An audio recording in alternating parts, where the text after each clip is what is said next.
요한복음 1장 9절부터 있는 말씀 보겠습니다. 참빛 그 세상에 와서 각 사람에게 비추이는 빛이 있었나니 그가 세상에 계셨으며 세상은 그로 말미암아 지은 바 되었으되 세상이 그를 알지 못하였고 자기 땅에 오매 자기 백성이 영접지 아니하였으나 영접하는 자 곧 그 이름을 믿는 자들에게는 하나님의 자녀가 되는 권세를 주셨으니. 14절 말씀이 육신이 되어 우리 가운데 거하심에 우리가 그 영광을 보니 아버지의 독생자의 영광이요 은혜와 진리가 충만하더라. 여러분 여기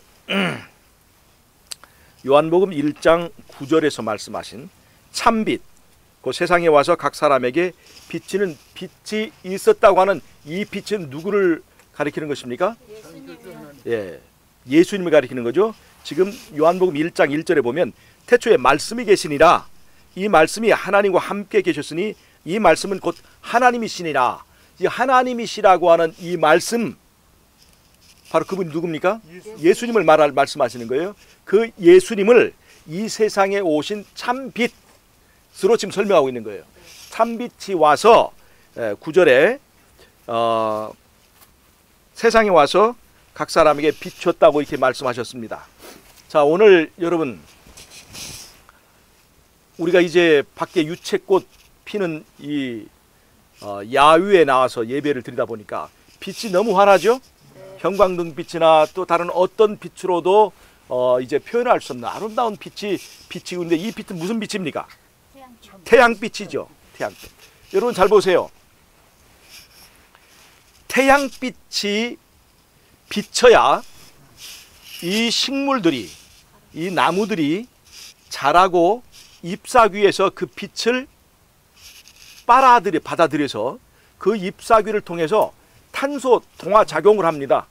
그래서 영양분을 이 빛으로부터 받아서 그 빛을 많이 받은 과일이 달고 맛있습니다. 여러분 이 벼든지 밀이든지 이런 식물들은 빛을 받아서 그 빛이 열매가 되고 그 열매를 가지고 떡을 만드는 거예요. 즉 빛이 떡이 되는 것입니다. 그 떡을 먹으면 뭐가 됩니까? 우리 육체가 되는 거예요. 쌀이든지 밀이든지 다른 그 곡식이든지 또 과일이든지 그것을 먹으면 그것이 우리의 살이 되는 거예요. 다른 말로 하면 빛이 육체가 되는 것입니다. 빛이 육체가 되는 거예요. 그것이 바로 우리가 떡으로 사는 원리입니다. 사람이 떡으로 사는 원리예요. 태양빛을 받아서 그것이 열매나 과일이 되고 우리는 그 빛의 솟아닌 열매를 먹어서 그것이 우리의 살 육체가 되는 것입니다. 그것이 사람이 떡으로 산다고 하는 것의 의미는 사람이 태양빛과 그 나무의 열매로 산다는 것을 의미하는 거예요. 근데 여러분 이 세상에 우리 세상의 처음부터 마지막까지 우리가 이제 받는 시험이 있는데 그것은 뭐냐면 사람이 떡으로 사느냐 아니면 말씀으로 사느냐 하는 것에 대한 시험입니다. 마지막 때에 특별히 이 세상의 역사가 이제 마무리를 할 때에 그때 이 떡이냐 말씀이냐에 관한 이 싸움, 이 대쟁투가 아주 심각해집니다. 그래서 마지막 때 하나님의 백성들이 정말로 말씀으로 살 것이냐 정말로 떡으로 살 것이냐 하는 것을 우리의 삶을 통해서 입증해 줘야 돼요. 즉 떡이 없이 말씀으로 살 수 있느냐 하는 것이 마지막 때의 하나님의 백성들의 그 삶에서 표현해야 될 중요한 과제가 된다는 것입니다. 여러분 빛은 두 가지가 있습니다. 태양에서 나오는 빛이 있고 태양을 만드신 이로부터 나오는 빛이 있습니다. 그게 누구예요? 태양을 만드신 이가 말씀이신 하나님 예수님입니다. 그 예수님으로부터 나오는 말씀 그것이 빛이에요. 우리가 오늘 말씀을 열 때 빛이 우리의 마음 가운데 비칩니다. 여러분, 말씀이신 하나님, 세상에 빛이 되신 그 예수님을 내가 영접하게 될 때에 그분이 말씀하신 이 하나님의 말씀이 내 삶에 실현되고 그것이 사람을 만듭니다. 빛이 사람을 만든다고요. 그건 육체가 아니라 인격을 말하는 것입니다.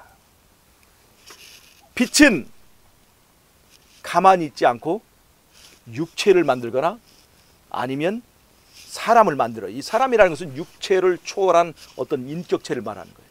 근데 여러분, 빛을 태양빛도 사람을 만들지만, 육체를 만들죠. 사람 만들지만, 빛을 만드신 예수님에게서 나오는 빛은 그 육체 이상의 어떤 품성을 만드는 것입니다. 아멘. 이것이 말씀이 육신이 되어 라고 하는 원리를 잘 설명해 주는 거예요. 똑같은 겁니다. 그러니까 우리가 빛이 육체가 되는, 태양빛 육체가 되는, 즉 빛으로 만든 열매가 사람의 살이 되어서 이 육체가 되는 그런 원리와 영적인 빛, 우리의 마음과 정신에 비치는 예수님이라고 하는 그 참된 빛으로부터 나오는 그 말씀의 빛이 우리를, 사람을 만드는 그런 원리가 아주 비슷하다고 하는 것입니다. 중요한 건 태양빛으로 사느냐, 태양을 만드신 이로 사느냐 하는 차이라고 하는 것입니다. 여러분, 우리가 안식일과 일요일의 차이가 뭐냐? 일요일은 원래 무엇을 기념하는 날입니까? 태양을 기념하는 날이에요. 태양.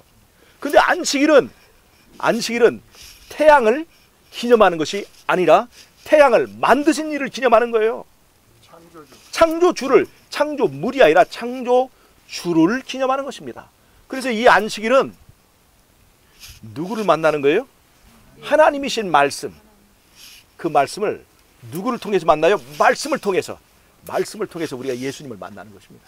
그래서 그분을 영접하는 거예요. 영접하는 자, 그 이름을 믿는 자들에게 하나님의 자녀가 되는 권세를 주셨다고 그랬잖아요. 우리가 영접을 하는 것입니다. 우리가 말씀을 통해서 예수님을 보고 그 다음에 빛을 받습니다. 그것은 빛의 결과로 우리는 예수님을 영접하게 되는 거예요. 예수님이 내 안에 빛처럼 임하실 때, 그러니까 어두운 가운데 빛이 확 비치면 길이 보이고 모든 아름다움이 보이죠. 두려움이 없어져요. 그래서 예수님을 우리가 영접할 때 바로 빛을 볼 때 같이 어두운 가운데서, 암흑에서 빛을 볼 때처럼 그 우리 마음에 광명이 깃드는 거예요. 그리고 그 빛이신 예수님을 영접할 때 말씀이신 하나님께서 말씀하신 그 말씀이 내 삶에 실현되게 되는 거예요. 여러분, 말씀이 육신이 되신 원리는 바로 그것입니다. 하나님이 사람이 되신 그 원리는, 다른 말로 하면 그분이 말씀하신 말씀이 내 삶에서 사람이 되는 그 원리를 설명해 주는 것입니다. 자, 보세요. 마지막 때 태양으로 사는 원리와 예수님으로 사는 원리가 비슷해요, 안 비슷해요? 비슷해요. 그래서 사이비와 그 다음에 진리는 아주 유사해서 분간하기가 어렵습니다. 즉, 다른 말로 하면 떡으로 사는 사람도 말씀이 육신이 되었다고 주장할 수 있고 자랑할 수 있다는 거예요. 그 육신이라고 하는, 그 말씀이 육신이 되었다는 것은 바로 그야말로 우리 살 껍데기를 말하는 거죠. 외모를 말하는 것이고 육체를 말하는 거죠. 육체로 살아가는 걸 말하는 겁니다. 즉, 육체로 살아가는 사람도 말씀이 육신이 되었다는 원리를 갖다 붙일 수 있다는 겁니다. 우리가 주의해야 돼요. 우리는 태양 빛으로 살아갈 것이냐, 태양을 만드신 이로부터 나온 빛으로 살 것이냐를 잘 구분해야 됩니다. 굉장히 빛이 헷갈려요. 태양도 밝아요. 여러분 잘 보세요. 사도 바울이 원래 사울이었잖아요. 사울이었을 때 그 사람이 어떻게 했어요? 신도들을 막 핍박하고 그런 일을 했죠. 그러다가 그 다음에 예수 믿는 사람들을 더 잘 잡아 죽이려고 공문을 받아가지고 저 멀리 외국에까지 가서 그 이제 예수 믿는 사람들 핍박하려고 가다가 다메섹이라고 하는 것, 지금의 다마스커스, 다메섹이라고 하는 곳에 가다가 그가 가는 도중에 빛을 받았습니다. 빛을 봤습니다. 그 빛이 어떤 빛이었습니까? 하나님의 빛. 예수님을 만났는데 그 빛이 어떤 빛이냐면 태양빛보다 더 밝은 빛이라고 표현했습니다. 우리는 태양빛보다 더 밝은 빛으로 살아가는 사람들이어야 합니다.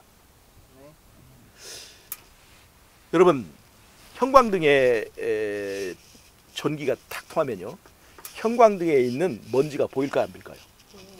안 보입니다. 흠이 없어요. 근데 전기가 딱 꺼지는 순간 거기에 있던 먼지며 파리똥이며 다 보여요.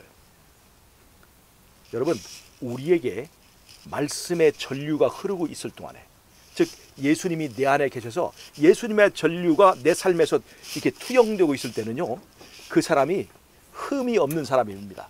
그 빛이 우리를 흠없게 만드는 거예요.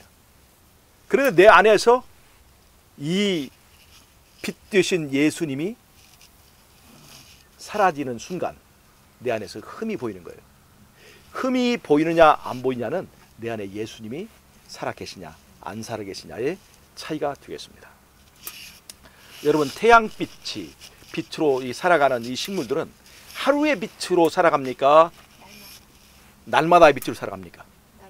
날마다의 빛으로 살아가는 거예요. 여러분, 태양빛보다 더 밝은 빛으로 살아가는 사람들은 하루의 빛으로 살아갑니까? 날마다의 빛으로 살아가야 됩니다. 날마다의 빛으로 살아가는 거예요. 그것을 알려준 것이 날마다의 만납니다.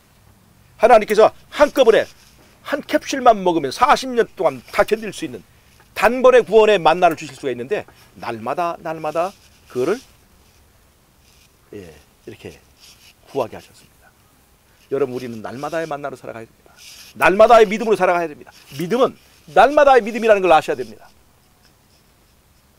왜냐하면 하나님께서 우리의 구원을 결정할 때 우리의 의사를 존중해서 다시 한번 또 우리의 의사를 바꿀 수 있는 기회를 우리가 살아갈 동안 주시기 때문에, 하나님은 마음이 변할까요, 안 변할까요?